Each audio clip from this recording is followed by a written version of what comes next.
Hey, Gardner. Can you reach right here and lock it? Lock it? Yeah, thank you.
What? I said, I don't know if I'm going to get the most in trouble. I don't know if this software is like I mean, it's iPro nonetheless. Oh, shit. It's really getting quick and easy. Alright. Pulling the only one we need right now.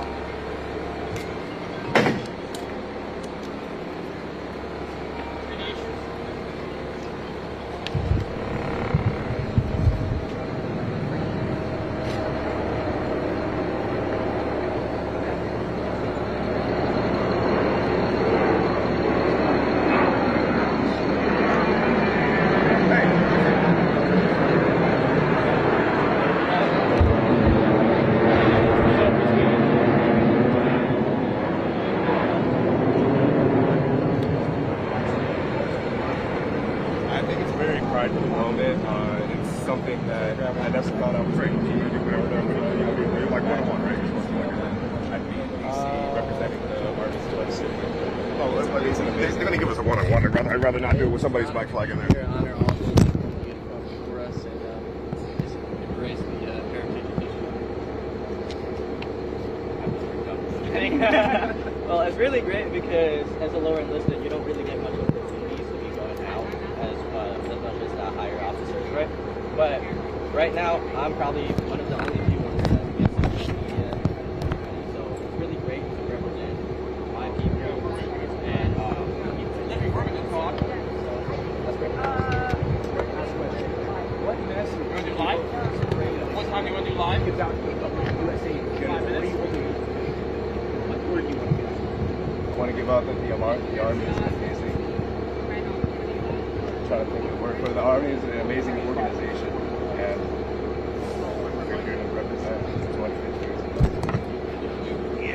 say the same thing. The Army's been a blessing in my life. Let everyone see how great an opportunity the Army is for normal persons to come out here.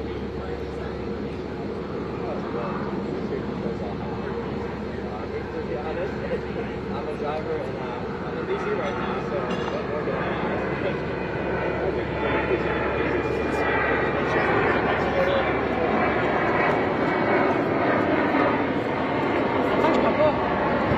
Perfect, guys. Happy birthday on 3, 1, 2, 3.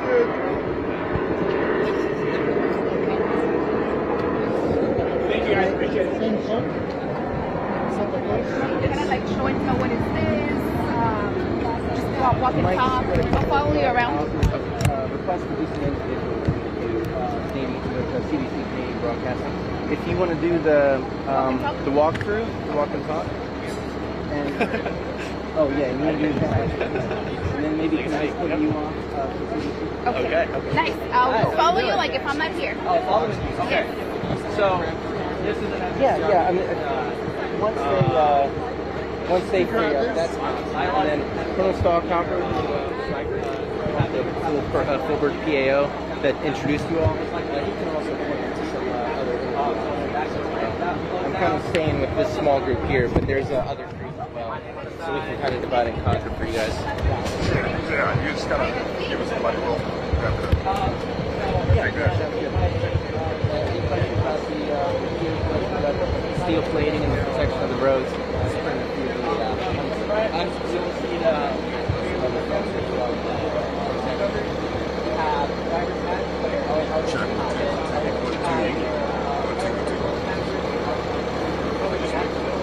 Yeah, sure, absolutely.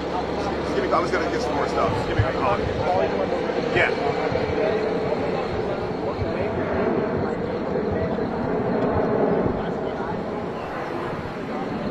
Wait, does this show?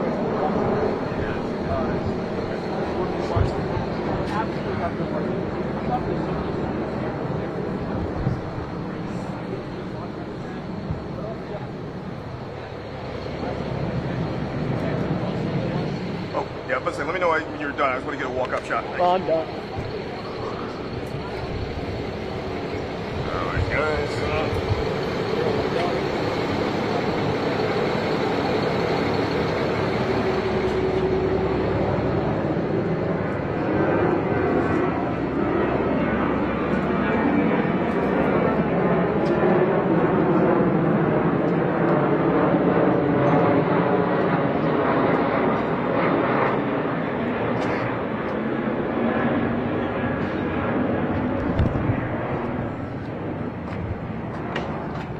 I don't want you guys to be kind of put off and stuff, so I'm not gonna be like, you know, open your grill or anything like that. It's just, you know, but so give you a heads up. Just ignore me. I'm just gonna get you guys kind of working around, milling around for like 1 sec. All right, sir.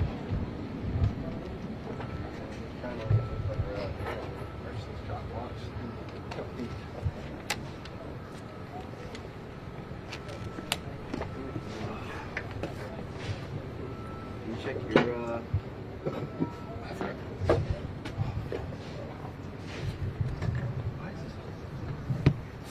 We did not, but this is fell out somewhere. it's jack stamp. It's someone using model jack.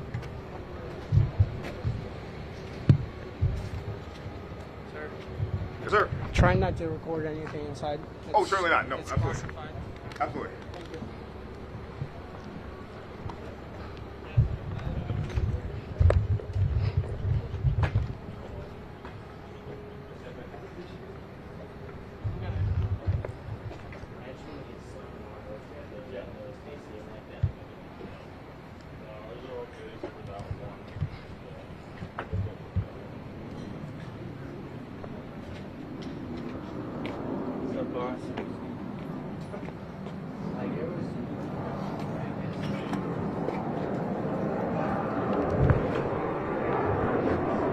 Don't freak out, Spidey. You good?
So what we're going to do is we're going to do a kind of a one-on-one. Yep. And then after that, kind of similar to what a lot of reporters and the photographers are doing, we're going to have them kind of just show around the street. Nuclear, biological, chemical, reconnaissance vehicle.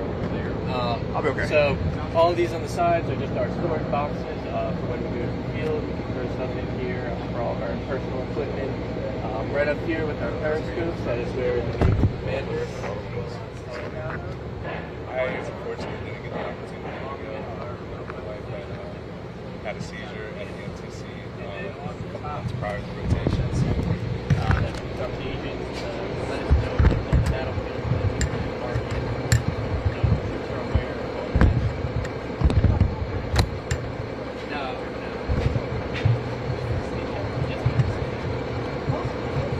So this vehicle specific is 2,600.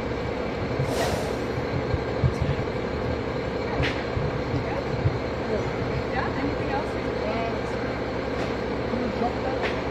Yeah, we could do a one-on-one, kind of like a lot of reports we have to do with that. Yes, that's yeah. If I recall, I didn't sit inside, but I could rotate it. Across his dashboard. yeah, it's not having. But that works. Oh, and then,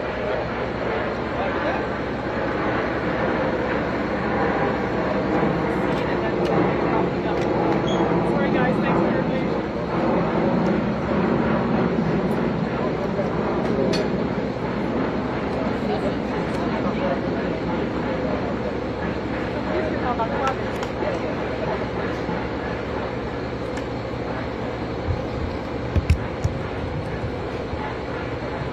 yeah, I got special.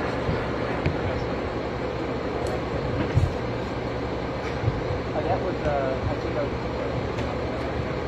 What's that? Which one? This one directly in front of us? Okay.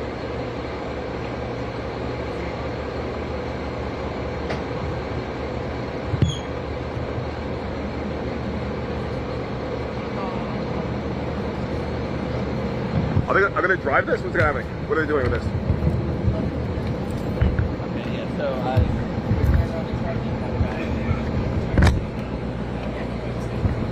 Oh, shoot. Ah, sorry. What was it? Was it the thing on the top? What's happening? thing on the top will start.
silence is killing me.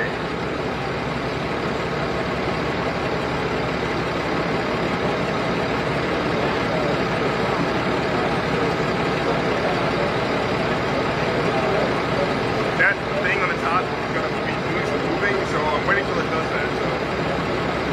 What's that on the top? What's it called?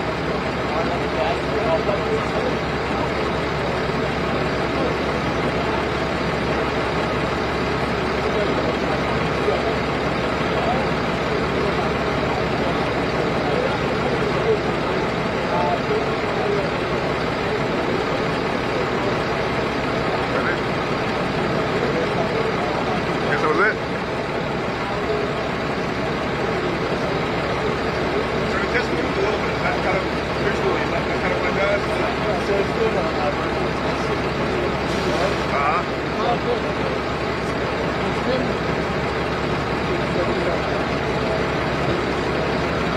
Well, maybe it's like, well, let's do it rapid.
We can get a guy now, David. That was great. That was perfect. All right, so who are we talking to? Anything on specialist? All right. Can I get you to stand? Let's see. Right in front. Yeah. Well, actually, come a little bit closer to me here. And just look at him. Then I'm not here at all. Something, please.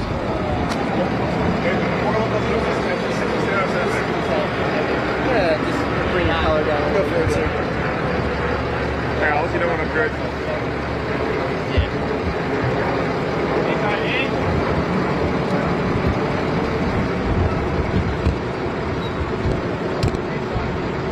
Thank you.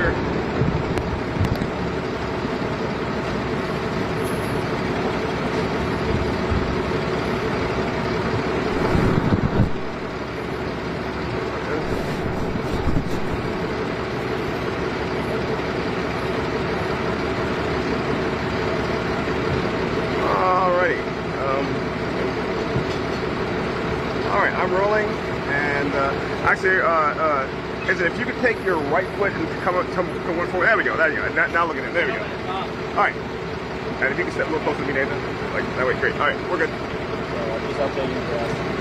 While we're waiting, can you give us your full name? Your spelling is on your thing there, but your full name, rank, and like that, just for record. Sure. I'm First Lieutenant Luke Heisler, Lukeheisler. Great. Ready? Yeah. Gotcha. So can you tell me a little bit about the vehicles behind us? So the vehicle behind us is the Stryker. There is a bunch of different variants of that Stryker, some being an infantry carrier vehicle. The one specific behind us is the nuclear, biological, and chemical reconnaissance vehicle. It's an 8-wheeled vehicle, can drive on roads, all terrain, no problem. Gotcha. Can you tell me a little bit about what it's specifically used for when it's kind of out in the field? So depending on what the vehicle is, the ICVV, the infantry carrier ones, has a infantry squad in the back. So they will drive to a certain point, and then they will drop their ramp, and the infantrymen will then dismount and do their mission. There are mortar ones where they will get to a point before setting up their mortar capabilities. There's medical evacuation ones, which basically serves as an ambulance that medics are in the back of to take care of all of our soldiers if any injuries do occur. Can you tell me a little bit about where these vehicles came from originally?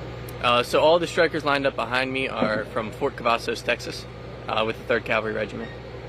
Gotcha. And then when did you arrive in Washington for this event, and when is your role? So a couple of days ago we arrived so that we could unload all of the Strykers from the train and get them over here. And then for my specific role, me and 2 other people from my platoon will be doing stack display. So we won't be driving in the parade, we'll be parked and just be able to interact with civilians, tell them about the Army, some of the history of it, and about the Strykers as a whole. Gotcha. When it comes to the parade, is there anything specific that you're looking forward to? Mostly just honoring all that have worn the uniform before us. 250 years is a big feat for the Army, and it'll just be a great event for us to interact with civilians, get them to know what we do on a daily basis. How long have you been serving, and what is your experience with that? So I've been in for 3.5 years, and I've loved every minute of the Army. It's taught me a lot about myself. I've had a lot of time to travel, get to meet different people that I would never meet in other organizations. So I have nothing but good things to say about the Army. On a similar note, can you tell us a little about your personal experience with the Strykers behind us? So I've been working with the Strykers throughout my whole career. I've been in 3CR for the 3.5 years. And they're really a great vehicle. They're highly versatile, highly mobile. The maintenance isn't too bad on them, so they're always pretty in good shape, and they get the job done pretty well. Gotcha. Do you have any specific moments or stories that you kind of look back on positively about being kind of out in the field with the Strykers? Pretty much every experience I personally have, I've enjoyed with the Strykers.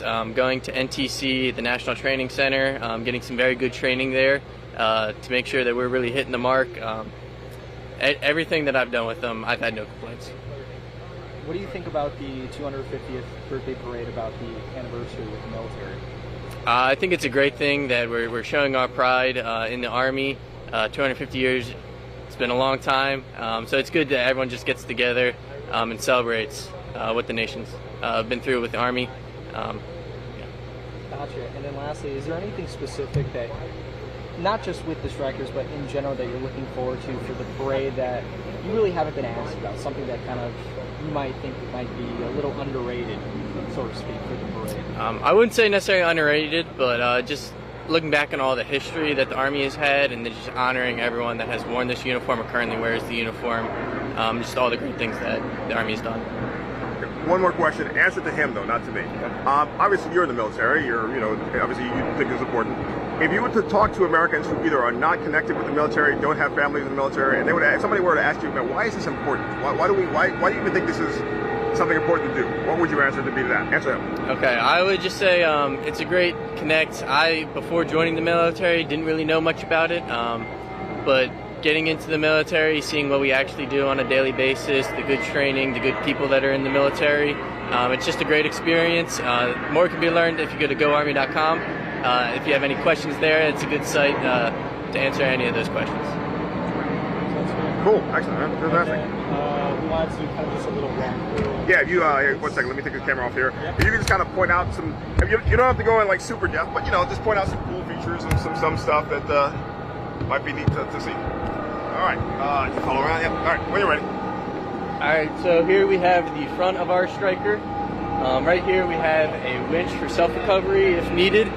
We can wrap this around any immovable object and pull ourselves out if we are stuck. Right up here with this open hatch is where our driver sits. So he'll sit in that hole. You can close the hatch. There's periscopes there that he can look through, or he can leave the hatch a little bit open. So that's his station. Moving off to the side, you can see our remote weapon station on the top of the vehicle, where an M2 50 cal will be mounted, as well as a couple of sensors that are specific to the nuclear, biological, and chemical reconnaissance vehicle. Lets us pick up any hazards in the battlefield so we can alert other troops in the area. We have some storage that is on the side and on the top of the truck, so we can throw our personal equipment or any of our military equipment in there while we're out in the field. And then lastly, in the back, we have our door to get in and out of the truck, as well as where we can put any samples, tong box that drops down so we can collect those samples. This part is specific to the NBCRV platform, so that we can accomplish our mission and collect samples, so then we can evacuate them off the battlefield and get an in-depth analysis of what they are. Would you be able to open that door so we can get an inside look at the truck? I'm sorry, we can't do that because of the sensor systems. All right. That's good, man. We're just gold. Excellent. Hopefully it wasn't too bad. Not too bad. How old are you? I'm curious. I'm 25. All right, good deal. All right. So you guys have like these evergreen faces. If you told me you were like anywhere from 35 to 18, I'd be like, oh. Checks out. Sure. Cool. Were you looking for something else? Or? Yeah, we probably were going to move on. Yeah, the next thing. Yeah. Okay, all right, good. Awesome. Thank you so much. Thank you.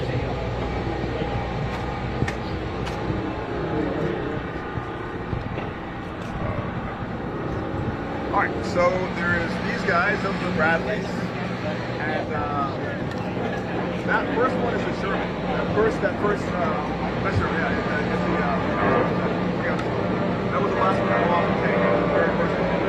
That has a cannon. The first one of this has a cannon. That one is the Bradley fighting vehicle behind us. There's no cannon, but it's got the shreds and stuff. So, let's see. Why don't we go this way? There's some more people as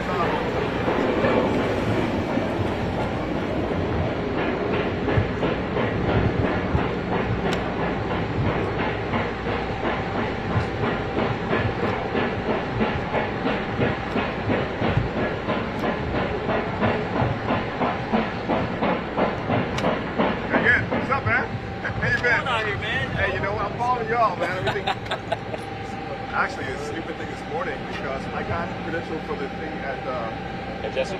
Not Jessup. What's it? Biology cemetery. What's it called? Forget what it is. Benning? It's not Benning. Wait. I'm thinking whatever it's in there, I think. Yep. Okay. And that's for tonight, or both for today. I ended up going there by mistake early on, so like spent the whole day running around. Well, you know, the guy. Yeah. I mean, I'm gonna do more of this. More questions. Yeah. I mean, but it was more so download. It was more so just yes, download. But when we got a one-on-one with, I think he did a Polish last name. Yeah. Oh yeah, no, without that. I spent like terms of like Bureau, Bradleys, and all that stuff. You know, I mean, we were up close to everyone. All right, we'll get with you. All right, so I know you're in charge of this group, but if you want to give us somebody from here, talk to me. Okay, so only one guy over here. Where's the crew? Yep, it's right here. I'm gonna just film some of this. Give me the heads up when they're done. I'm just gonna film some of this out. Alright, so we. So why? So you were there part of there?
doing, guys?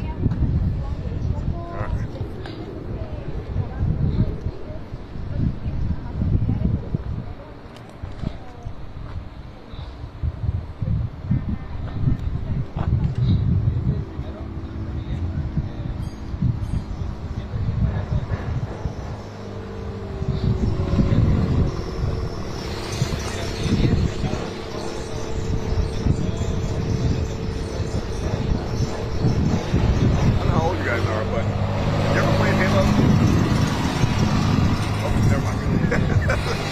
Never mind that.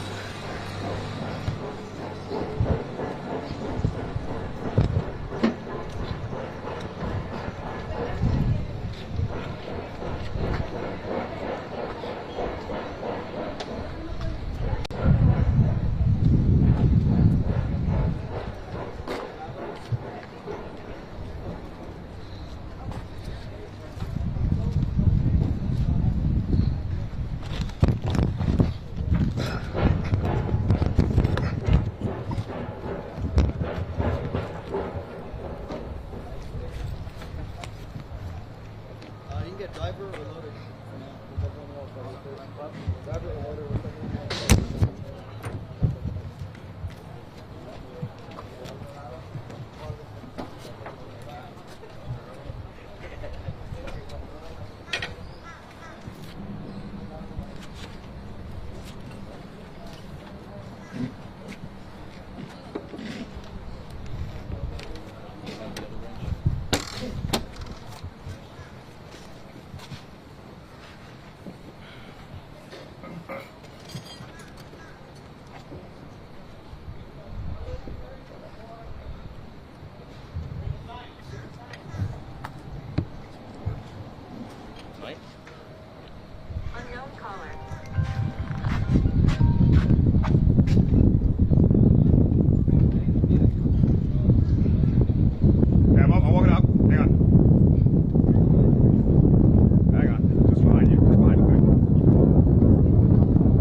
How you doing today? Good, how you doing, sir? Good, good.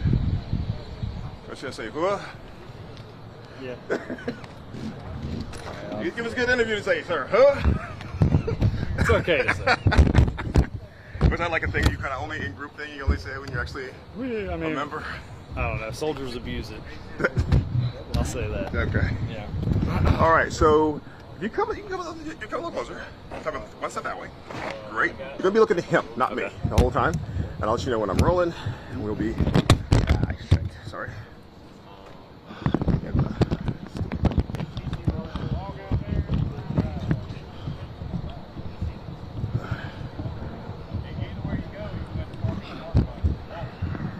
Oh yeah, let me notify the desk real quick. Sure.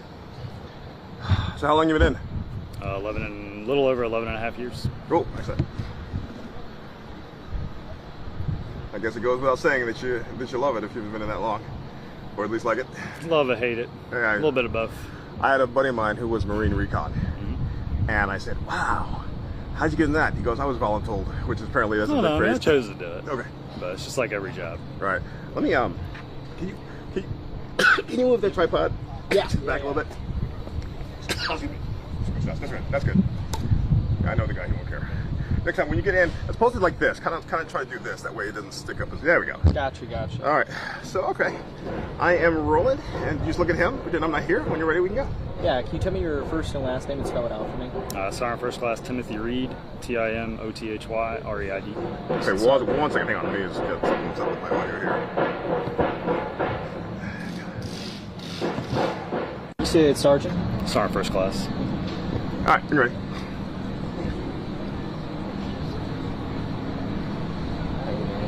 No problem.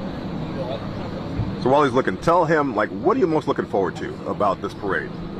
I'm just doing it in general. Like, it's definitely a great experience for us, for all of our soldiers, those below us. It's an honor to be out here doing a 100% once-in-a-lifetime experience that we're going to get to talk about for years to come. Just being out there in general, getting to take our vehicles down the road, drive by the president, everything about it is just, it's going to be awesome. Yeah, it's kind of a once-in-a-generation or beyond generation thing for 250 years, huh? You know, have they had this every 50 years? Did they do something for the 200th or for the 100th or 150th? I don't know if they've had it every 50. I know that I think there's been like 4 total parades, I believe, throughout history. Okay. But this is definitely once, like in a or once. The last one was a very long time ago. Cool. All right. Gotcha. Can you tell me a little bit about the vehicles behind us? So the one that's going to be behind me is the M2A4 Bradley fighting vehicle. The first Bradley itself was put into production back in 1981. We've had multiple variations since then, upgrades throughout time. This one specifically came out in 2012. And what are they mainly used for? Depends. It can be used to transport infantry personnel. You can carry up to 7, usually 6 in the back, but there is a 10th man seat. The crew itself is just going to be 3 crew members. You can provide cover fire for those dismounts as you kick them out of the vehicles. It can provide suppressive fire, cover fire, defend itself. We have tow missiles that are anti-tank capabilities. So it is a full combat vehicle. And then it's just also used to transport personnel. Can you tell me a little bit about the statistics about height, weight? The weight itself, you're going to be looking, it's going to vary based on every single different model. They can be anywhere from like 60 to 80,000 pounds, roughly about 10.5 feet tall, counting one of our optics. Is there anything specifically with the parade that you're looking forward to? The whole thing, literally. Just being able to know that our vehicles went down this area of DC, our unit was picked to be here. We'll also be putting on the display for the vehicle and getting to interact with people. But just the parade in general is going to be an awesome experience. And where are these vehicles coming from? Fort Cavazos, Texas. Gotcha. And then how long have you guys gotten to DC? What do you mean? Or how long have you been in DC currently from bringing in the vehicles? I'd say roughly about a week. About a week? Yeah. Gotcha. Is there anything specifically outside of these vehicles that you're looking forward to seeing within the parade? I mean, it's cool to see all the other vehicles. Like, I interact with the Bradley on a daily basis. Kind of interact with the tanks pretty periodically, but some of the other vehicles are going to be very cool to see. There's going to be a lot of helicopter stuff like that out there that we don't normally interact with. So it's definitely going to be a good experience. Do you want to wait for the... Yeah, let's wait for that. Yeah.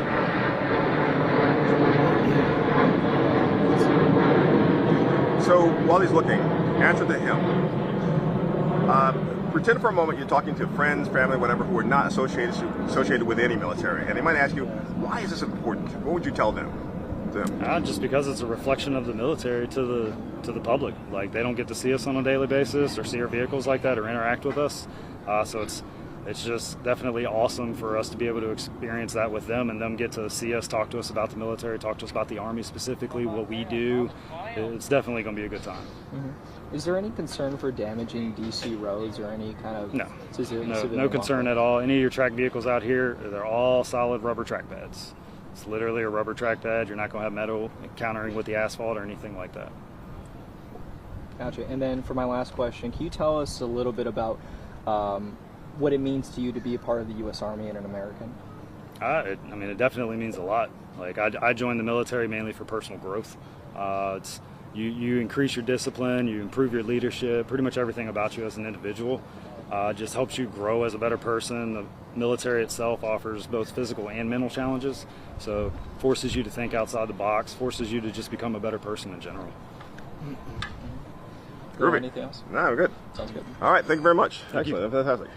So I was asking the guys, just off the record, depending, I don't know how old you are, but I'm looking at these 38. things. Okay.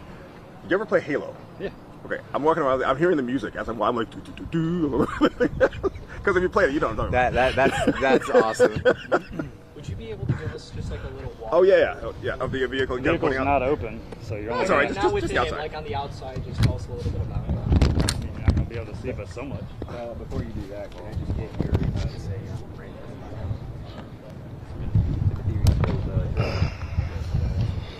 Okay, and then your sergeant first class with what unit?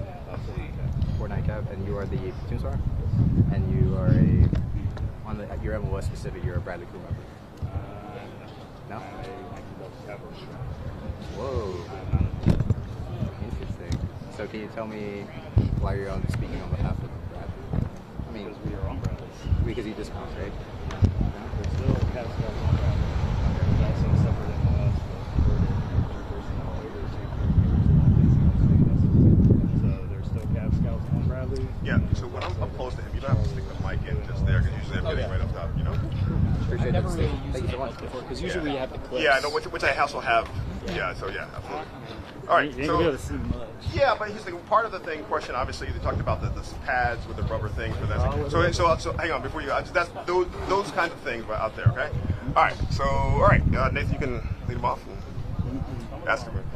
Okay. Well, can you just kind of show us the vehicle and point us out some features of it? Well, the gun's not mounted right now. The Bradley does hold what's called a M242 Bushmaster. It's a 25 Mike autocannon. We have that along with a 7.62 machine gun that'll sit off to the side of that, and then you also have a tow missile launcher, which is over here on the left side of the turret, and that'll hold up to 2 tows, and then you can store 5 more inside the vehicle. Okay, what about we worried about tearing up these streets. What are the protections you might have for that? For that, you're going to have the solid rubber track pads, very, very thick. They're not going to wear down. You're not going to have metal in contact with the road. It's literally just going to be the rubber track pads. That's all you're going to have. Do you know where else these vehicles have been prior to DC and prior to Texas? Everywhere. I mean, we've had them in Germany, we've had them in Poland, we've had them in Texas, like pretty much everywhere. Have you been deployed with any of these specific vehicles? Or no? I've done rotations in Germany and Poland. We did one in Korea, and that's the only place I've been with the Brads. Great. I just kind of got the thing around, so I can just kind of shoot some more, generally speaking.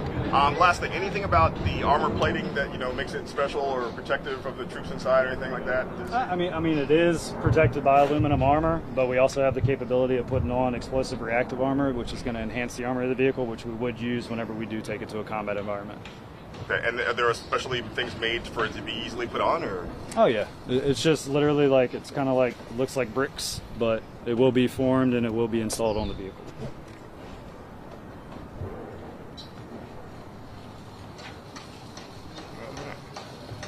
Okay, what are those? Just look at those reflecting looking at those. That's not windows. So what are those things? They're periscopes for the driver. Okay. So your driver can see out of these during a normal day. He'll have this visibility, and then he'll also have over here where you can see the covers are raised. That's going to be his DVE, which gives him roughly like a 170-degree view in front of him. So he can see on both sides of the vehicle, just not fully. Perfect. All right. Okay. I think that's pretty good. All right, I think you're good. I think it's solid. Yep. We could move on back there then. Yeah, we're good. And I forget, what's the name of that? That's the M1? Is that the Abrams? Abrams Around. Yeah. Hard to know. Who was the Bradley who was named after? I remember hearing General Omar Bradley. From I don't know. I couldn't tell you that off the top of my head, but it was named after General Omar Bradley. All right, good deal. All right, thank you very much, Mr. Gunner Reed. Appreciate it. Absolutely. I haven't played in a while, but next time I play, keep you guys in mind.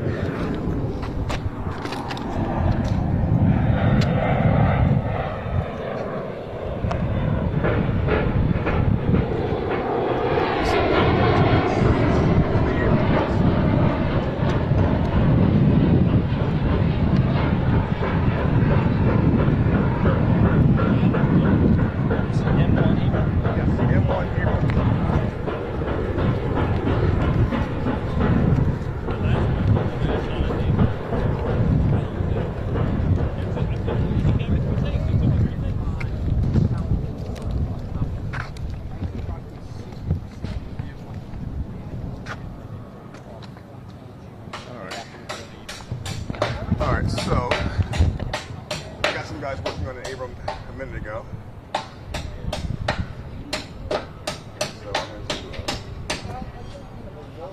Oh, that's that guy from yesterday, from Monday. What did you guys do Monday? Went to Jessup where they were literally rolling off the flatbeds. Okay. And I threw Guy a few questions and stuff. Gotcha. So far, any recommendations, suggestions for conducting interviews like this? No, it was pretty good. I thought you were pretty good. I think.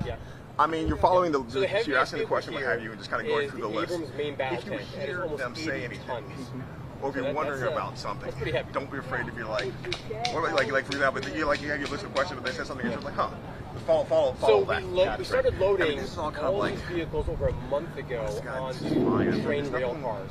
Yeah, there's nothing interesting or breaking or like that about this. Out of I want to find out because Central Texas, I did ask traveled him approximately earlier. 1,924 miles, 2,000 miles from Texas over to Atlanta and up from Atlanta into Washington, D.C. Russian drones It arrived early morning in D.C., so that's the 7th of June. No, those were more expensive drones. With drones. Went north of Jessup, Maryland, and the train got broken this big apart sort in of two show of military pieces. vehicles.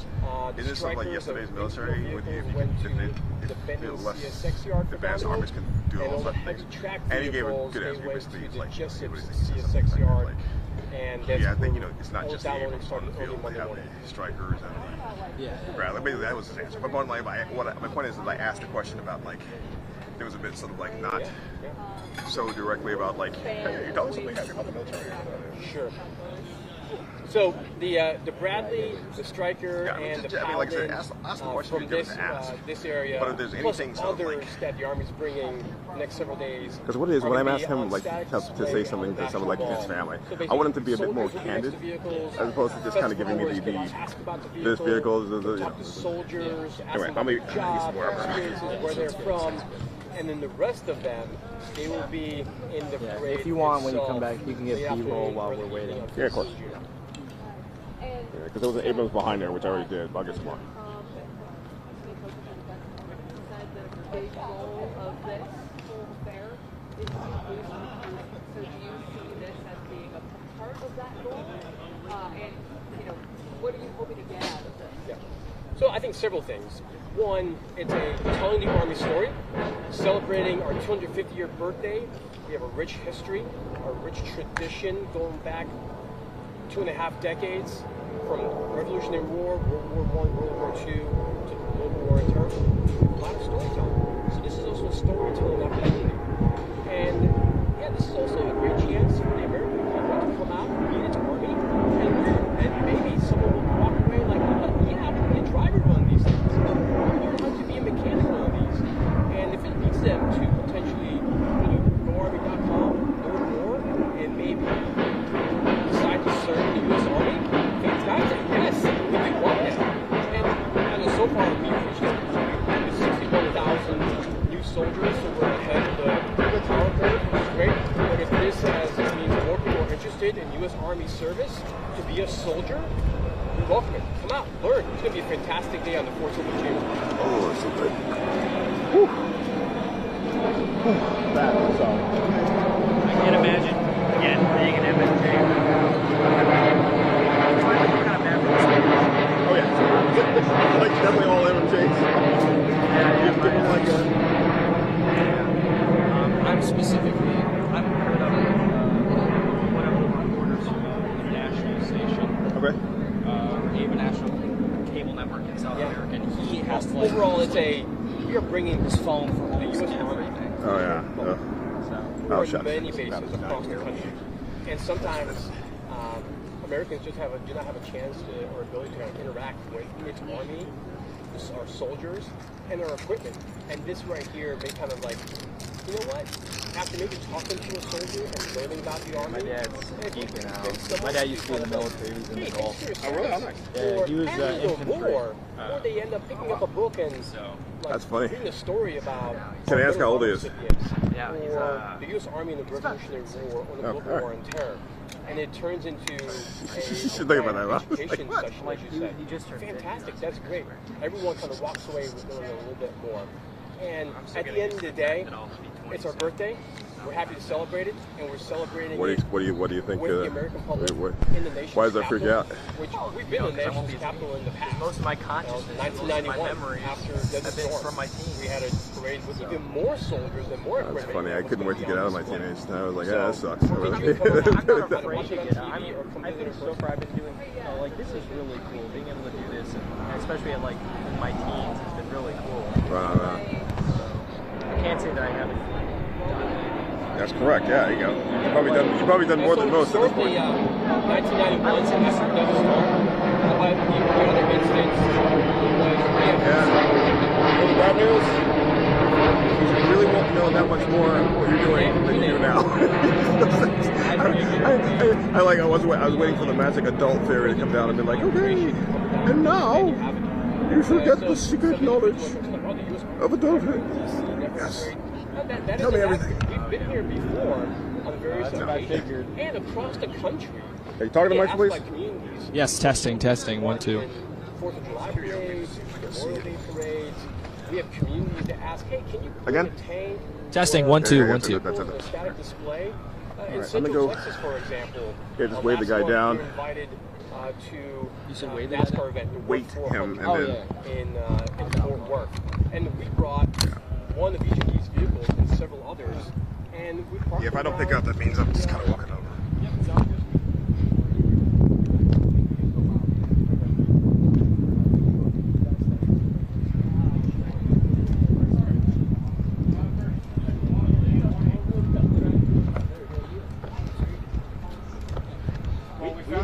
We haven't even missed quite I have real. This is the one thing we didn't get the photos to take care of that.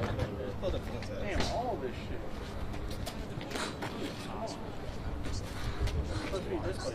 Close it? Yeah. Open up. Oh, I got crazy. Hey, hold on. Down one up. I got a bunch of 10 minutes.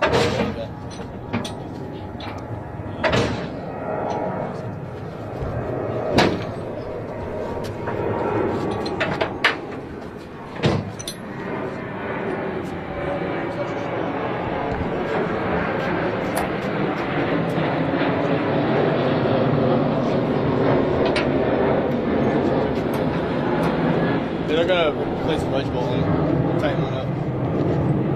Where?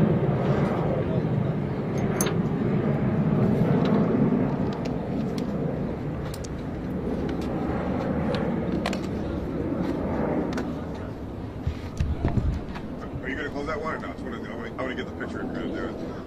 We're closing a little while.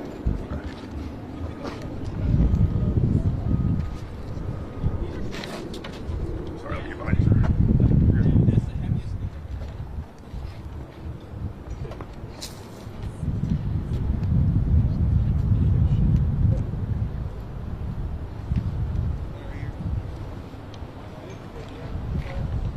And we gotta get the fuel off.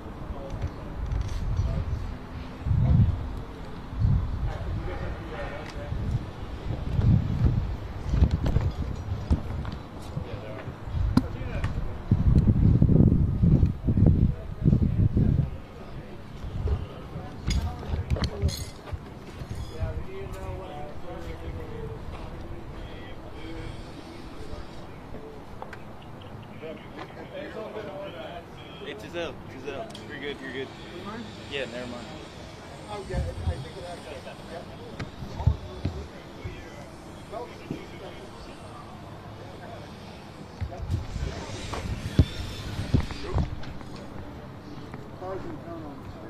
Did you leave? Someone had it first, so they're going to talk about it rather than All right.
size? It's the Half inch?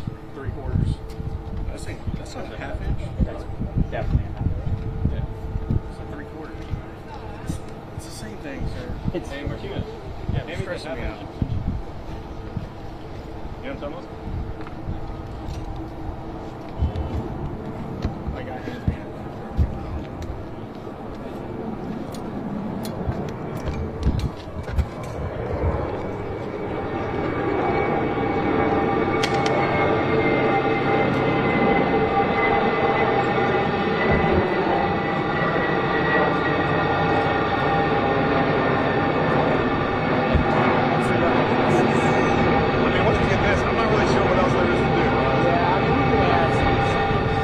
Something down there? I think that's it after that. I think so. I don't think Take care. Lazy. Seems like they're very interested to know what network they work with. Yes. They come up to Yeah.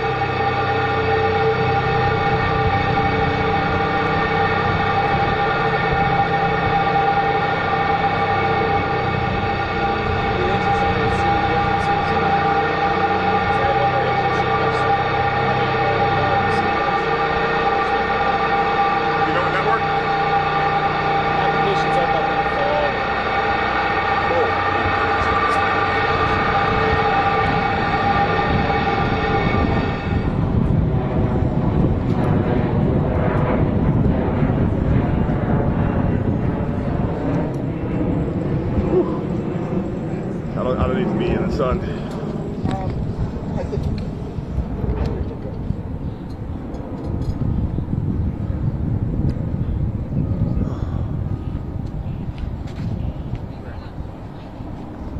Oh, yeah, do that. Yeah, go get him.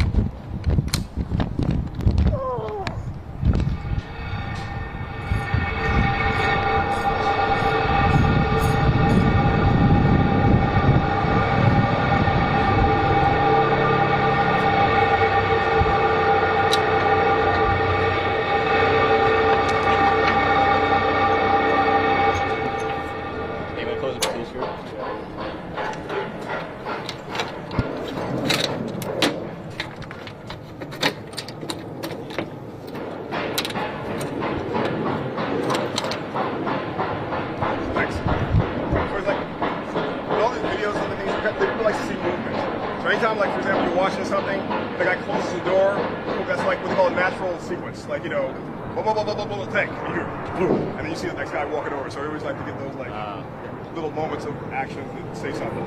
Okay. Yeah, I saw all the cameras once the turret started spinning, and everybody was like, yeah, because it's movement. It's like, you know, it's just like, it's something like if you were watching something and it's just kind of like a still picture. Yeah. That might be interesting, but not for that long. Yeah, so, that noise is tank? No, that's our infant construction. Oh.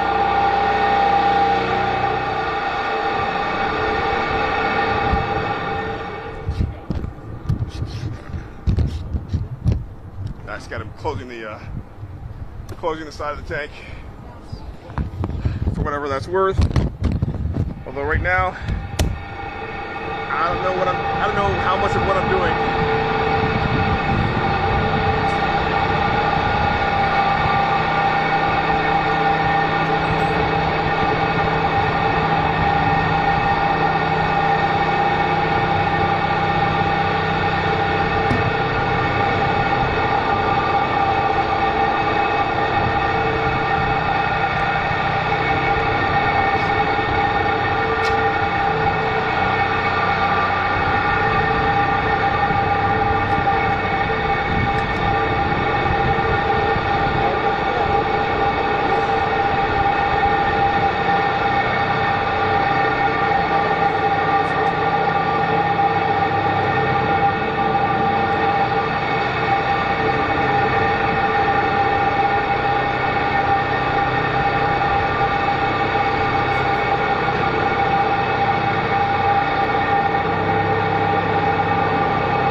What are?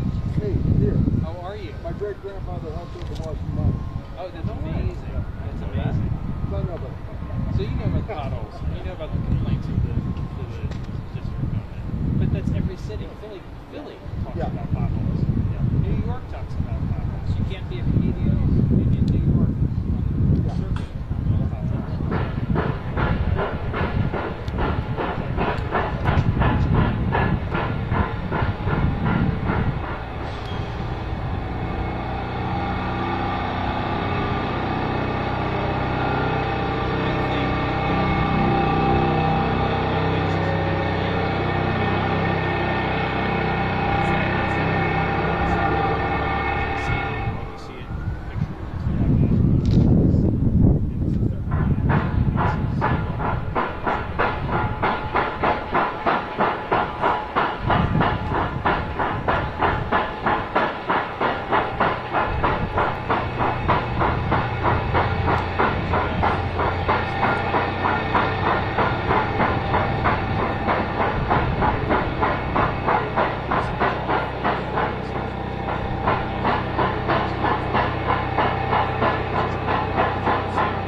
It's right down there.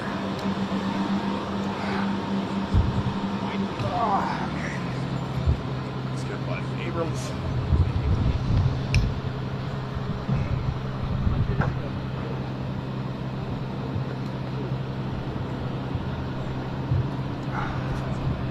Guys, this is fine because I would get in front of both things.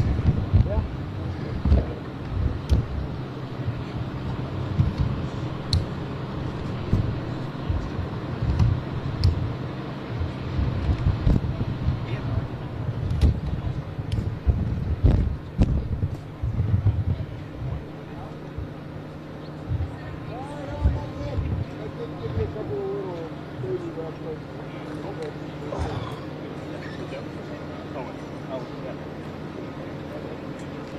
Yeah, I think I just saw it. Yeah, thanks so much. Thank you. If I didn't, let me know actually before you leave because I want to go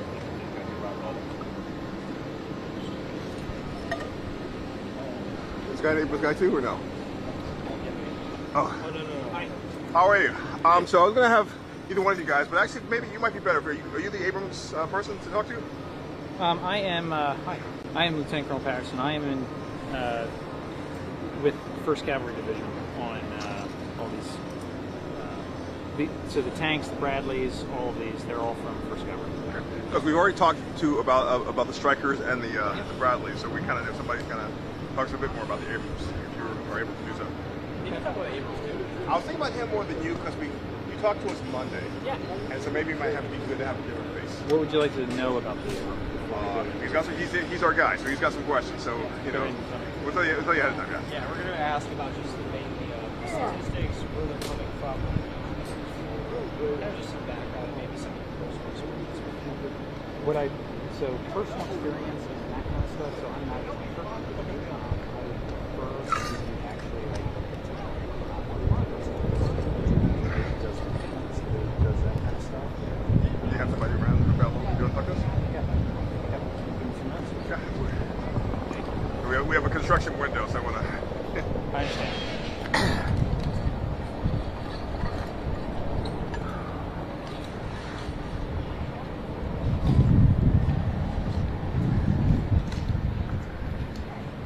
This time I'm going to have you on this side so we can split up. But yeah, not too far. Just like if your left foot is in front of that tripod, like, there you go. That way he's not. I try not to get too much of a profile.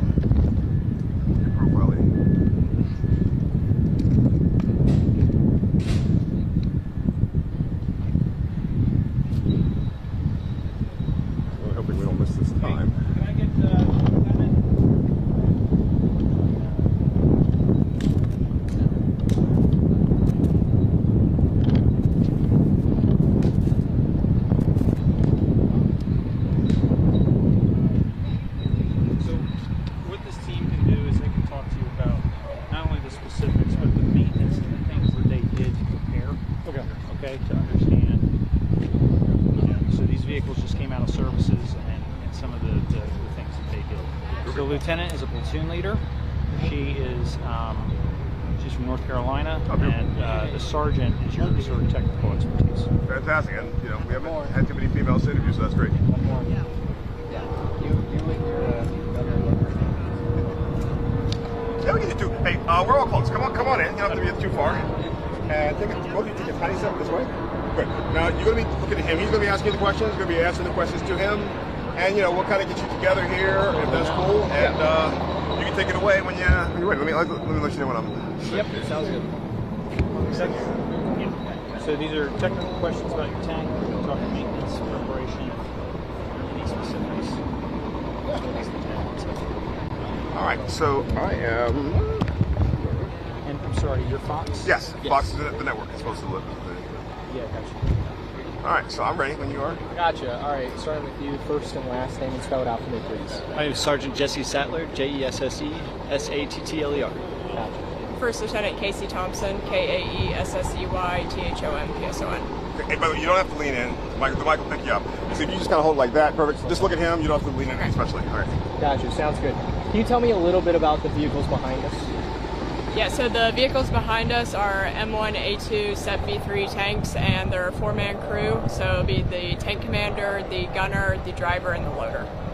Gotcha. Can you tell me a little bit about the statistics, the weight, the height, kind of what they're used for? Yeah, so they're about 80 tons, and then there's a 120 millimeter smooth cannon gun, and then there's the 50 cal and two 240s.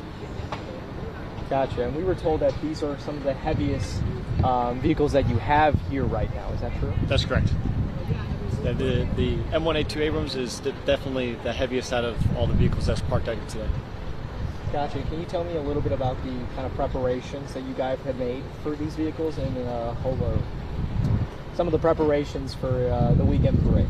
Absolutely. So we underwent a serious amount of maintenance before coming out here. We installed all new rubber track shoes as well as rubber road wheels that allow more or less a softening cushion between the tank and the roadway. Can you tell me a little bit about your personal experience with these vehicles? I will, yeah. My personal experience, I've been on these tanks for about a year now, year and a half, and these things are absolutely amazing pieces of equipment. Definitely not anything without their crewmen that operate them, but they are amazing pieces of machinery when it comes from anything from driving all the way to firing the main weapon system. What makes them amazing? For me, it's the amount of sheer weight that can be moved by its engine and the amount of sheer firepower that's on board. Our tank doctrine as tankers is to close with, destroy the enemy by close fires combat maneuvers. And the fact that we can do that with a better weapon system, if not the same, then that speaks a lot to me for our capabilities on the battlefield.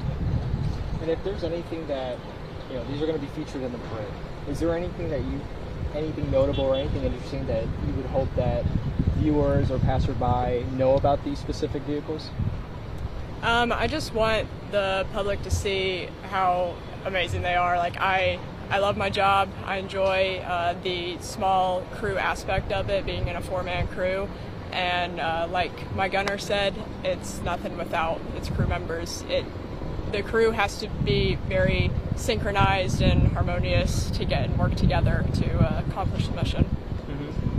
Okay, to him, you're the tank leader. You're the tank commander. Is that yes. right? Can you tell us to him a little bit about that experience of commanding? What are your duties and relationships, and what does it take to be a commander of a tank? To him.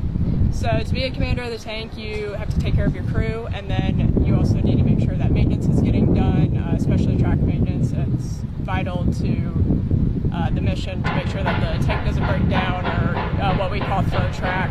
And sorry, I don't know if we wait. Keep going. I'm at third track. Sorry. You're at third track. Sorry, I got all distracted. Don't worry about it. That's fine. What does it take to be a commander of a tank? To him. So you need to be able to communicate well with your driver and your gunner. Especially for driving in the parade, we're doing a staggered column, so we need to make sure that the driver drives about 3 miles an hour and stay in that staggered column. And then, to be a tank commander on a day-to-day basis, you're just taking care of your crew and making sure that your tank maintenance is getting done, especially track maintenance. Do you have any favorite memories as a tank commander? So I'm a pretty new tank commander. I got to my troop in January, but just going to gunnery and riding out of the hatch and being with my crew has been amazing.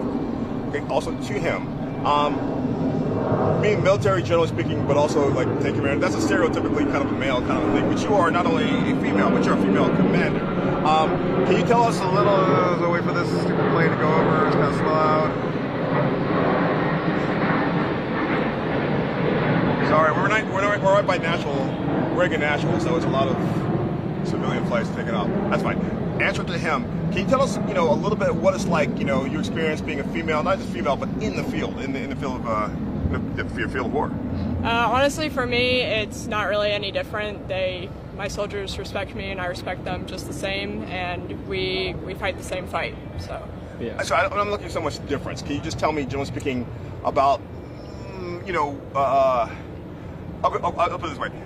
If you were talking to maybe a young, let's say, teenage girl, it's like, I don't know, I think about the military, but maybe I should, maybe not. Maybe she's heard some things that would discourage her from doing it.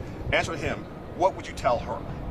I would tell that young female that was probably me back in the day, hesitant on joining, that I decided to join because I thought that I would regret it if I didn't, and it's been one of the greatest experiences in my life, and it's been an absolute honor to lead my platoon and be with my crew. So it's 100% worth it. It does not matter, male or female, for that. What were you hesitant about, and what changed, Tim? Mostly I was just hesitant on which branch and like what job to have, but once I learned about armor and I set my eyes on it, I was 100% there on out. Yeah, and then these last two questions are for the both of you on a similar note. The 250th anniversary of the U.S. military, or the U.S. Army. What does that make you feel? How do you feel about that? It's a historic event, and I'm super excited to be here. It's an absolute honor to be here, especially with my gunner.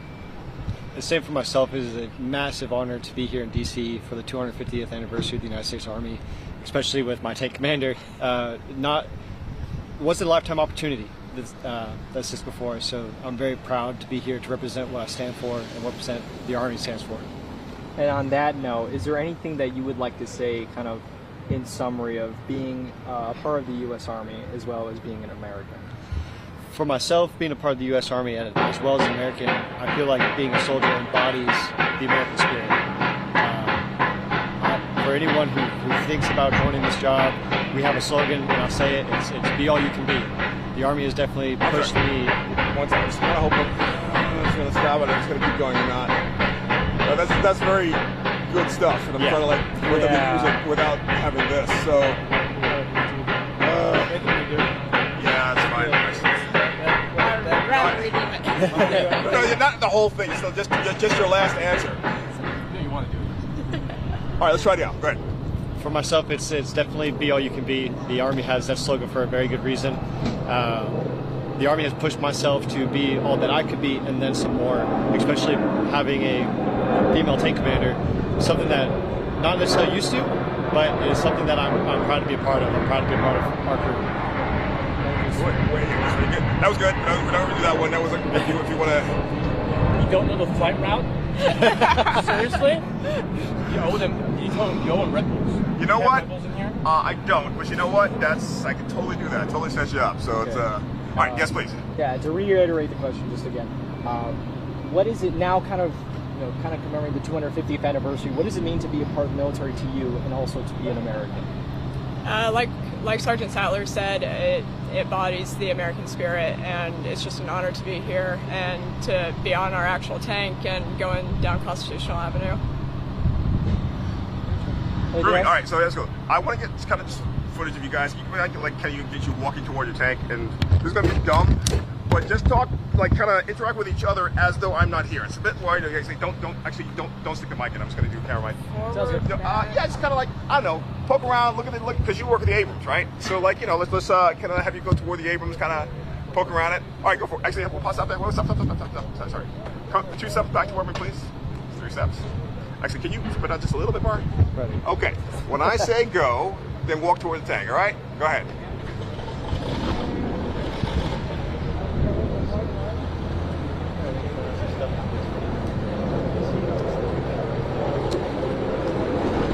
You stop there. All right, keep going.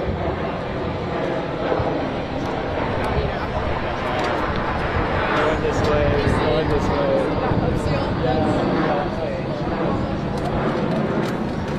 Oh, that's fine. All right. I know you guys feel silly, but they're not really going to hear you. They're going to be like, Lieutenant Thompson and Sergeant Sadler.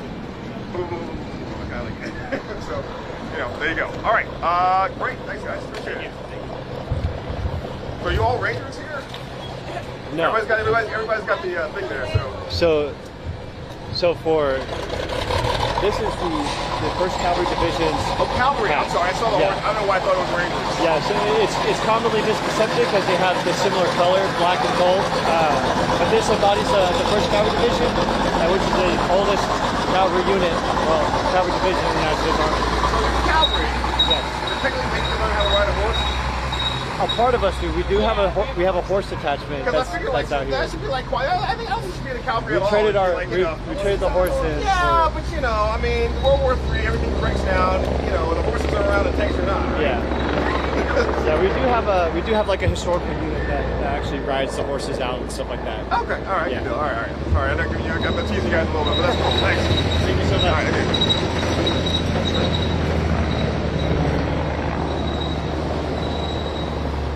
All right.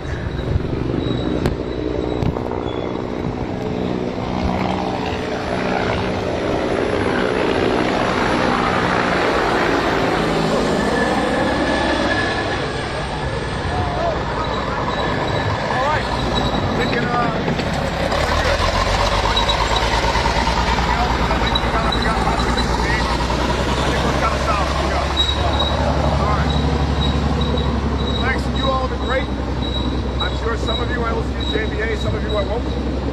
So, I'll see you from there. You probably see none of us. Okay. We're at Base Andrews. Okay, why is that? That's a whole different part of the Army. Right. Well, yeah, I guess it's There's the helicopters coming in? Right. There's a joint between the Air Force, Marines, and maybe the Navy, I think. First Cavalry Division? Because it's the joint base, so it's kind of a mixture. You might want to see that. Mixture of military. It might be just Marines. I don't know. It's Air Force and somebody else. Air Force owns it? Yeah, but they're the joint base, so they're the Air Force. Yeah, I think there's some Air Force, Marine helicopters there. Sits on the way. Yeah, no, there's Ospreys fly out of there, which is like really cool to see. So. Yeah.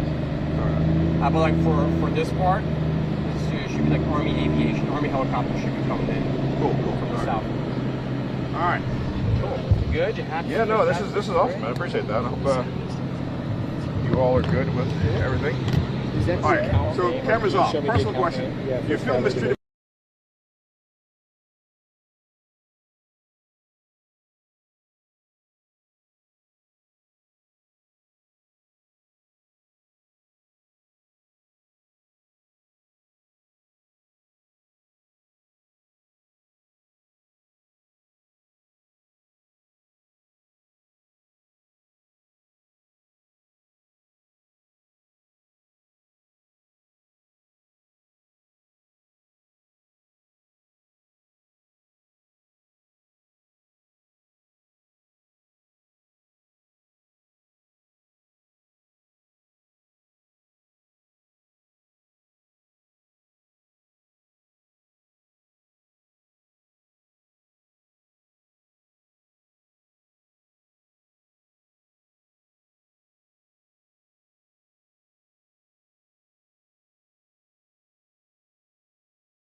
Yeah, it was good. You want to move down? Yeah. I finally was on Saturday.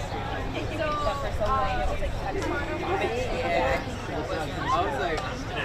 Okay, ready? Daniel, ready? 3, 2, 1. That actress, I like her. She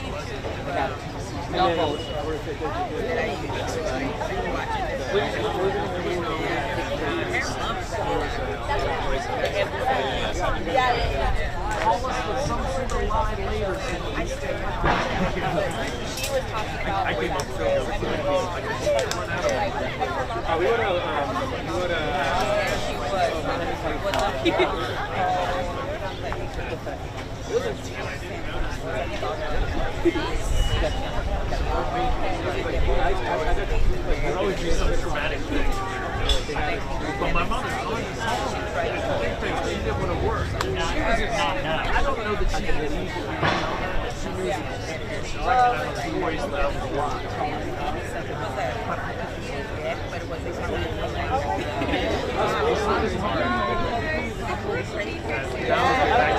it's not as scary as I thought.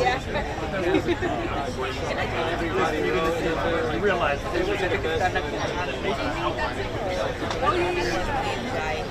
you would never sleep.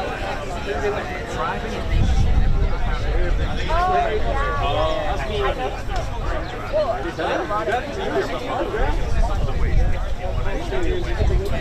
But since then, I don't remember how many staring here. You guys gotta get a photo of your just stay there. Just normally speak back. Or you go right in the office.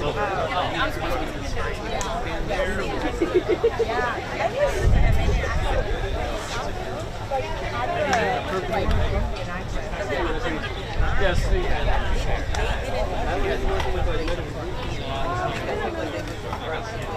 put it. You can put it underneath.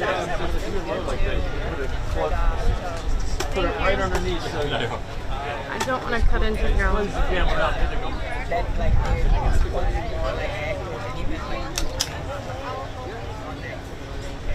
yeah. Yeah.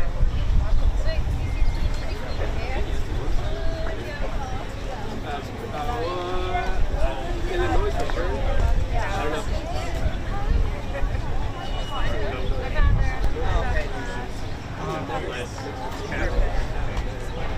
My church.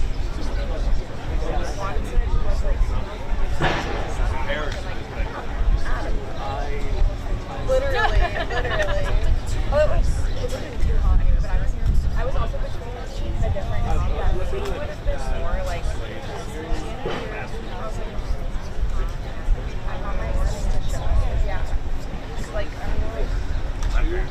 last time I wore a black shirt that came to like here, and it was like snake. And then had like a full I was scared. I was like, oh my God. And also it was just so hot.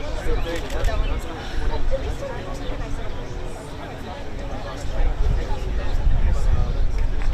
was like a nice little Are you gonna type? Or that's like that's what I did. Yeah. Which is like more typos.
deportation!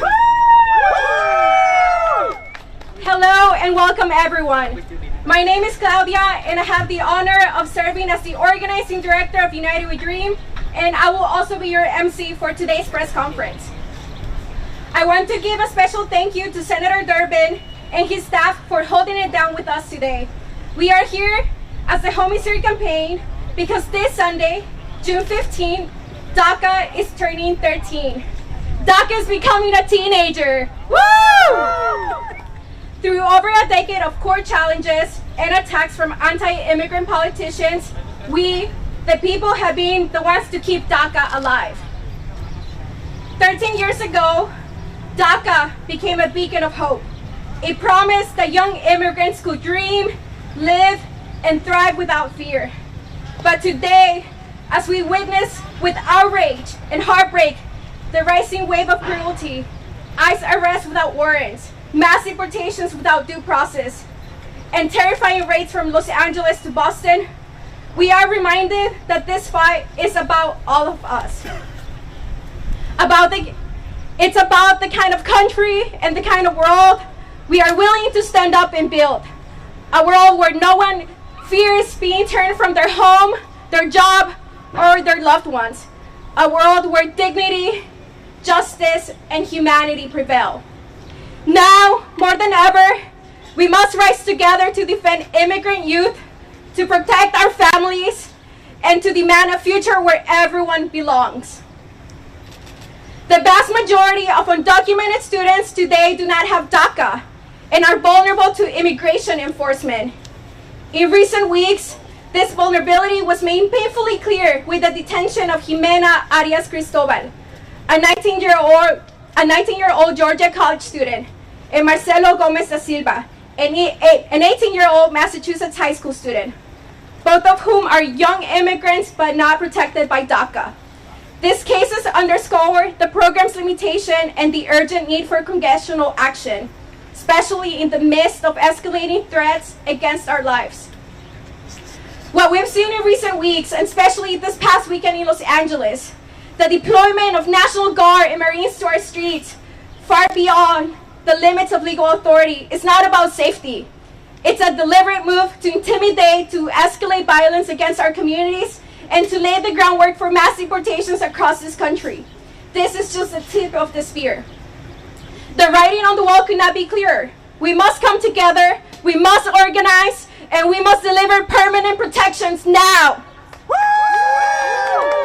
The Home Is Here campaign is deeply grateful to have the support of champions like Senator Durbin and Senator Padilla, Representative Sylvia Garcia and Representative Delia Garcia, all whom are here today to once more commit to this fight to win protections for immigrant youth and our families.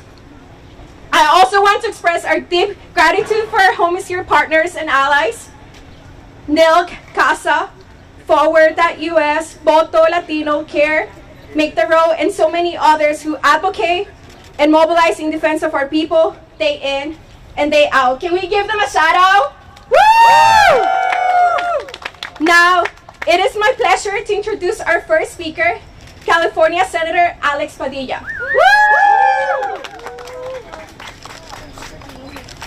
Well, thank you so much. Thank you all for being here, especially all the youth leaders, all the advocates, all the activists who have kept this movement going.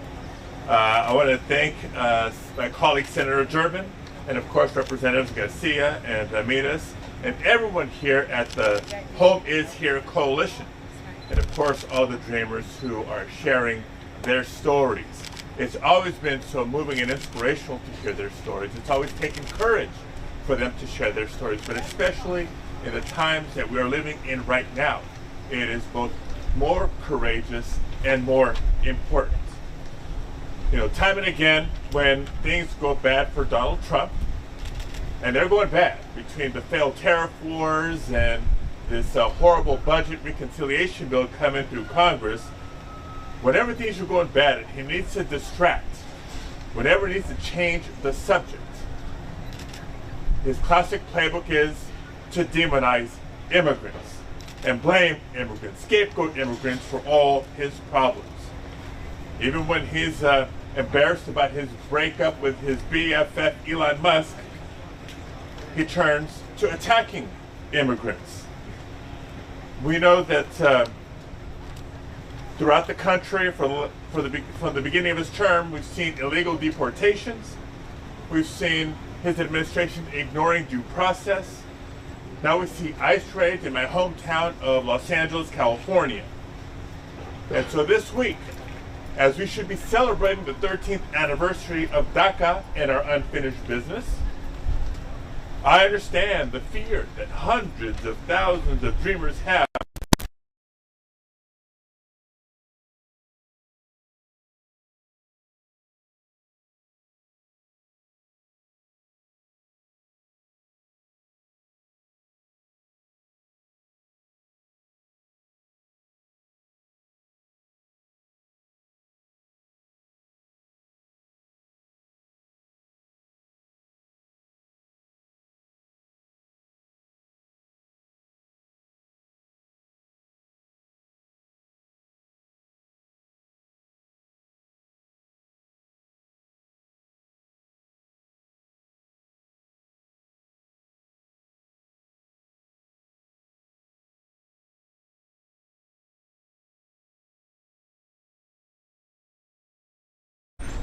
because if you were to take away the work authorization for hundreds of thousands of DACA, Republicans would be shrinking our workforce as we're trying to grow our workforce and grow our economy.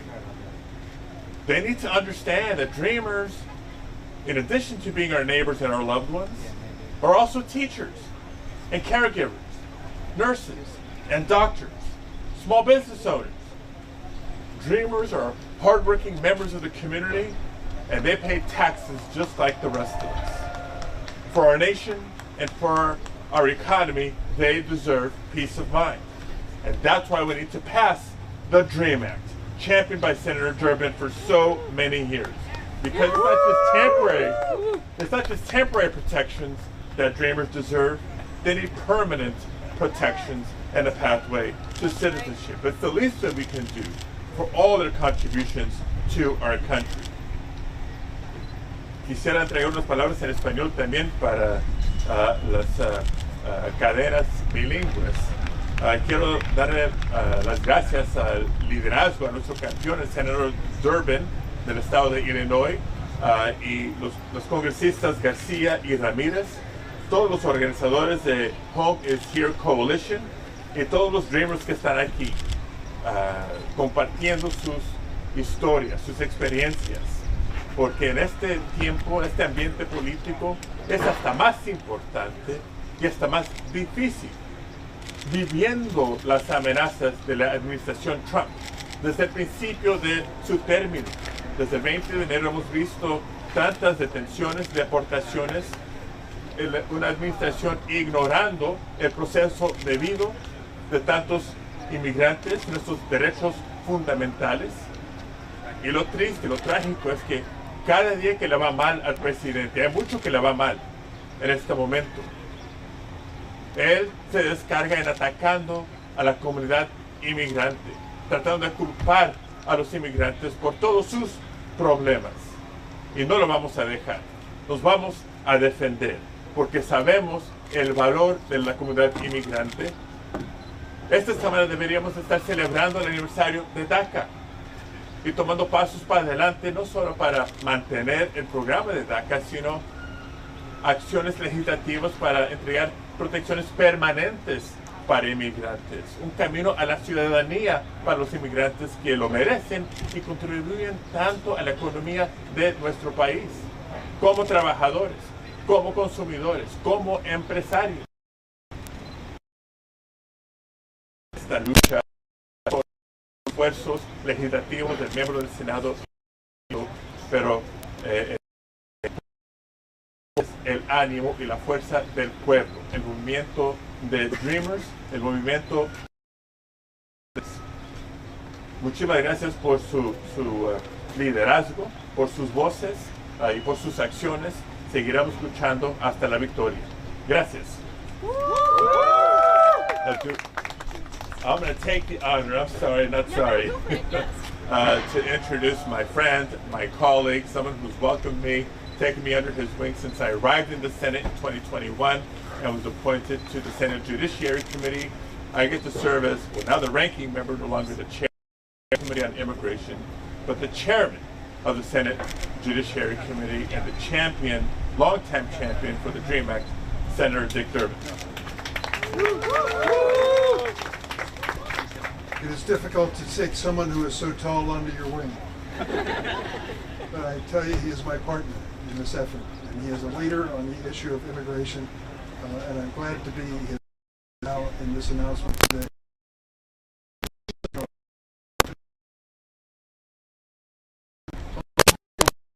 State 2 in the city of Chicago.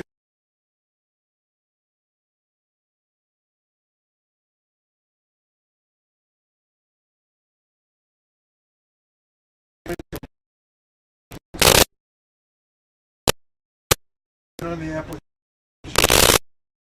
did she say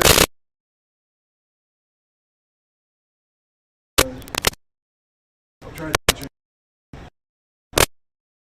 years and years. What can we do, she said. So I sent it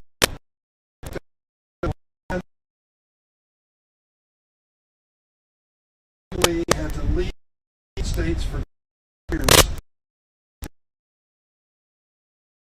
This 18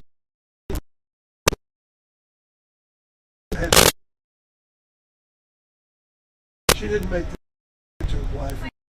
She didn't make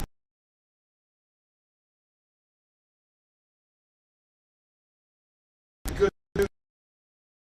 and she deserved years ago. Tried our best many different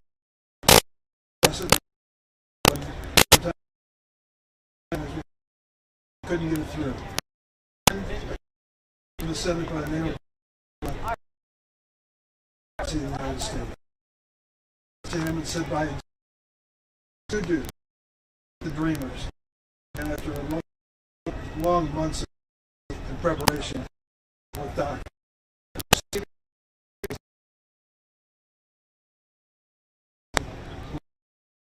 America's future. Room and pledged allegiance to the same pledge allegiance. He aspired and make. That's what DACA is all about. Over 800,000 of them have qualified for protection under DACA. They've gone through background checks. They pay fees to get these clearance every 2 years, but they do what the law says it requires. Now, if you listen to some politicians, and I'm not going to name names, you would think that immigrants are rapists, terrorists, murderers, and mentally ill, sneaking into the United States to make it unsafe. Look behind me. These young people don't fit that category at all and never will. They are good, contributing people to the United States, and they want to do more. That's what DACA is all about. This anniversary should be a reminder that when we talk about immigrants, it depends on a lot of different stories. My mother was an immigrant to this country. Alex, your parents are immigrants to this country as well. And here we sit in the United States Senate representing greater states in California. Indicate that given an opportunity, many Democrats are going to prove they can make this a better nation all around. We're here today to remind our Democrats and Republicans that immigration has many faces. And the immigration we're talking about through DACA is a face that means a better and stronger America. I am still committed to the DREAM Act. I am still committed to DACA. I have said to them and will continue that until in the Senate, I will do everything in my power to pass DACA. It is time for us to do this to prove once and for all that we don't have no animus or opposition to immigrants. Those who do wrong by the United States should pay a price, but others deserve a chance. So it's been my honor to be part of this effort. Thank you very much.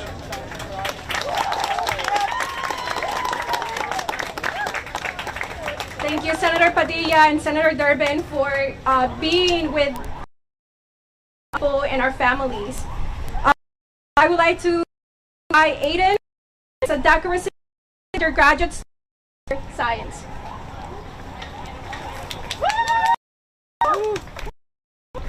Hi everyone, thank you for being out here today. The upcoming 13th anniversary of the DACA program. As Claudia mentioned, I'm Aiden, a college student studying computer engineering and DACA recipient. I've lived my entire life here in the DMV. I came to the US when I was around 2 years old. I have known no country except America as my home. I'm an active student, from being my boards, taking on internships, apprenticeships, to engaging in philanthropic fundraising. I've made it my mission always to find whatever ways I can grow as an individual, but also find ways to give back to my community. My goal is to use my degree to one day create a tech startup that is in the service of a community. Whether it's by creating jobs for people, allocating the financial resources of a startup to fuel foundations that support everyday working people and families, much like the one like me, or the ones that I grew up in. My parents raised me to give back. They raised me as a Christian with strong morals and ethics and to do for others. I want to do as much good as I can with the life I have, but I know that it's because of DACA that I have been able to show up for my community in the ways I've shared. DACA has allowed me to live a life without as many limitations than a non-DACA recipient would face. One of those things is the access to work here in the US. Without DACA, I could never have done internships and met the people I have met now. I could have never planned a future for myself centered on that has propelled me to a position where I on my campus. The truth is, without DACA, I would be in the position that I already documented students who don't have DACA face today. I would have had to shift my focus and prioritize simply surviving in this country. DACA has given me protection. It's given me a safety net. It's empowered me to advocate for other students and fight for better resources on campus, and not to speaking out would mean being torn to the country that I love so much. DACA has allowed me to find my voice, to live free of the fear I know so many others feel without DACA. I have always felt an American in every way but on paper. The US has quite literally all I know. If I were to get deported, I would immediately struggle to survive. I'm someone who takes immense pride in being raised in the United States. While I reason to feel hatred after being discriminated against because of my identity. I've seen the ways hard-working people like my parents had to work twice as hard than the average person just to make ends meet. I still love this country. Like, I love it maybe even more than some Americans. As we approach the 13th anniversary of DACA, this moment is a reminder that DACA recipients like and our families are integral to this country. This is our just as much as it is yours. It's a way to the way to citizenship. Halfway to citizenship would I would be able to do so much more and would end other 500,000 call this home, call this country home. My to go into public low income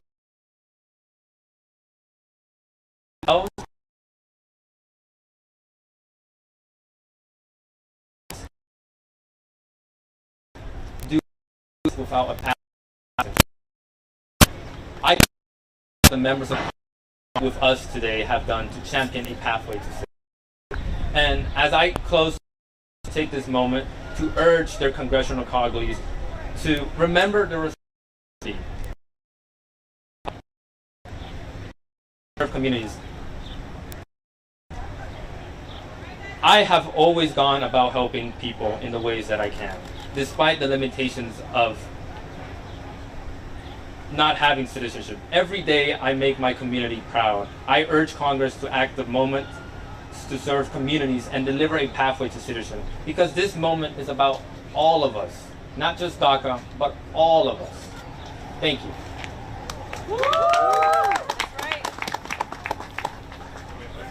Thank you so much for sharing your story, Aiden. We see you, we hear you, we love you. Up next, I would like to invite our representative, Delia Ramirez from Illinois. Woo!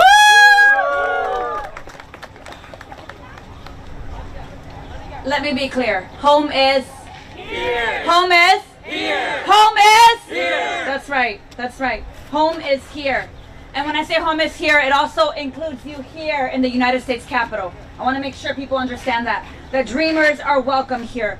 Dreamers contribute to the entire nation. And I'm so grateful to be standing with you this afternoon. I'm Delia Catalina Ramirez. And yes, I'm a congresswoman. I'm a congresista in Illinois' 3rd Congressional District. But I'm going to be honest with you. The most important thing is that I am the proud daughter of Guatemalan immigrants. That I'm by birthright, and I'm the wife of an man who unfortunately was a doctor, a dreamer. And I'm the congressional of a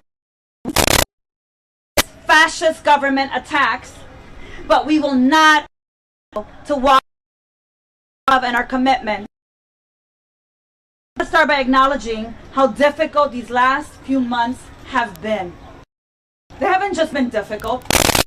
Some of you are having to make safety plans for your community, for your family, for your immediate family.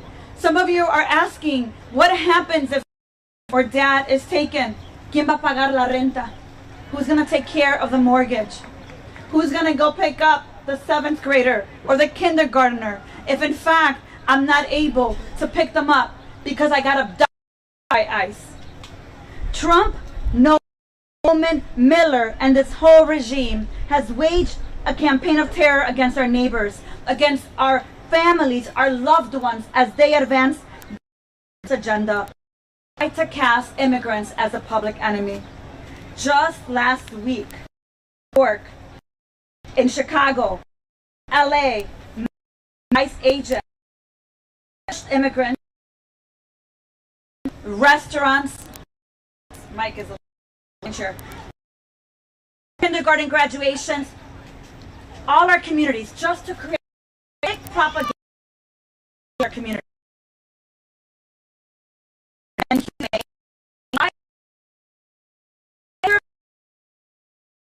and putting recipients at risk. They're being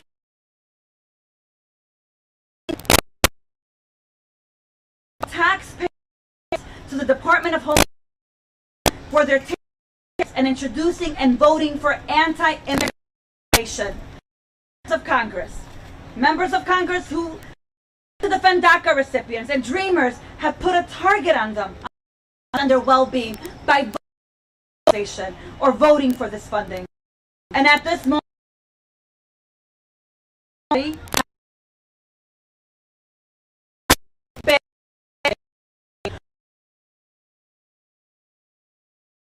are you out here voting for resolutions that congratulate ICE for violating our rights? Which one is it? Are you protecting those who dare to dream of a better life to seek it out? Or are you too much of a coward to remember the dream of your ancestors, your parents, your grandparents to these shores? Are you pushing back on the fear-mongering that robs our dignity and questions their inhumanity? Or are you sitting quietly and comfortably by not resisting alongside our community?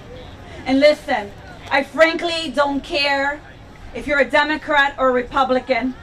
We have to make sure that regardless of who you are, that we stand to prove that every dreamer, that every immigrant who calls our nation home, know that we stand with them because they're part and fabric of our nation. So on this 13th anniversary of DACA, members of Congress must finally affirm that dreamers and immigrants are valued and they're integral to our communities. We have to pass the Dream and Promise Act now. And we must keep fascism, power, kidnapping by agents, and every brutal, inhumane immigration policy. My colleagues here want. And let me be clear to everyone out here, not a single one of you needs immigration. You are powerful, resilient. You have been communities this far before some went to Congress. And show you are valuable and you are powerful. And this congresista sees you. Whether you are my brother-in-law, or a constituent. I see you. But you do need our solidarity. We need each member of this body to move the needle to real comprehensive immigration reform that reflects the values we claim as a nation. I'm going to say it, and I'm going to say it unapologetically. We don't need bans, we don't need walls, we don't need raids, we don't need kidnappings, we don't need mass agents terrorizing military neighbors. We have to demand an end to the tactics, punto, period. I'll close by saying this. The unlawful actions used against immigrants today, let me say this again. Unlawful actions used against immigrants today will be used tomorrow on anyone who this regime deems undesirable. Because fascism always demands public action. And it is why we must stand with DACA recipients. We must also stand with their parents. We must also stand with their uncles and their sisters and their tias and our small businesses and our teachers and our LGBT and every single person this regime is attacking. Because that is how we build the collective solidarity and make. And I want to end in saying to you that I am grateful for the leadership of the badass, unapologetic Congresswoman from Texas, Sylvia Garcia, who will continue to fight to make sure that we finally make this bill a reality. I'm committed to doing everything I can, and I can tell you, watching her on that House floor. So Sylvia, thank you for the ways that you continue to show up. So we finally this bill up the finish line. We recognize that we can't be responsible of it by affirming our commitment 100% with them. Gracias. Home is here! Home is here! Home is here! Home is here! Home is here! Home is here! Home is here! Home is here! Home is here! Bravo! Thank you. Up next, by UN Sylvia Garcia from Texas.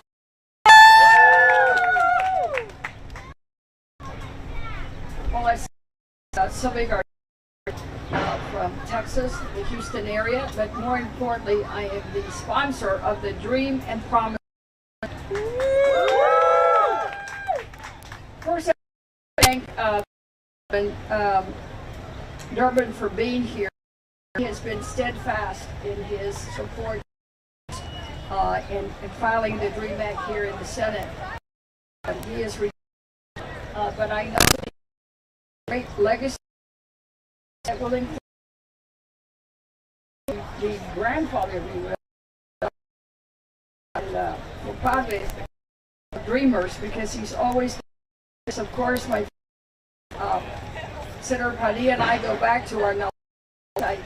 I always remember that when I left as president-elect, was Senator Padilla. So we've worked together on this issue for many, many years, and it's just so great to be able to do that here with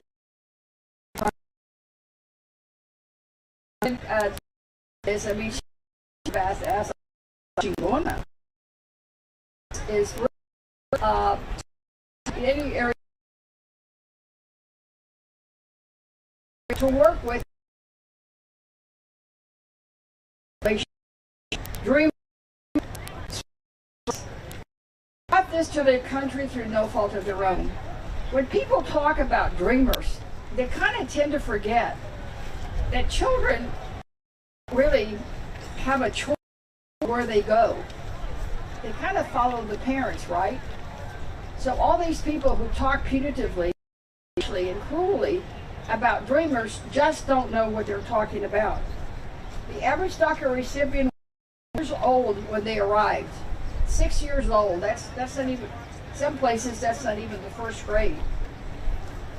For 13 years we've told them, if you work hard, you go to school, you give back, then we'll make everything right.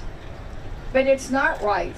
Unfortunately, we're still in lingo mumbo jumbo, and shamefully for me, the case is in Houston. So I watch it carefully. I know the judge. I've been a judge. I knew him when I was a judge. And I'll just wait now to see what the final ruling will be from that court. But when kids grow up in neighborhoods, they don't think about status, they don't think about barriers, they don't think about color. They're very, very, very warm and welcoming.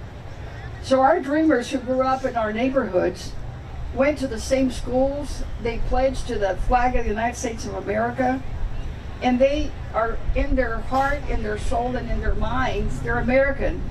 Recently I went to northern Mexico to visit with a family that was deported from Texas with their 4 citizen children. Yes, citizen children were deported. And I was talking to one that was a high schooler. And I asked him, how do you feel? And he just felt, he told me in English, of course, because that's all he knows, because he's been a Texan for 13 years.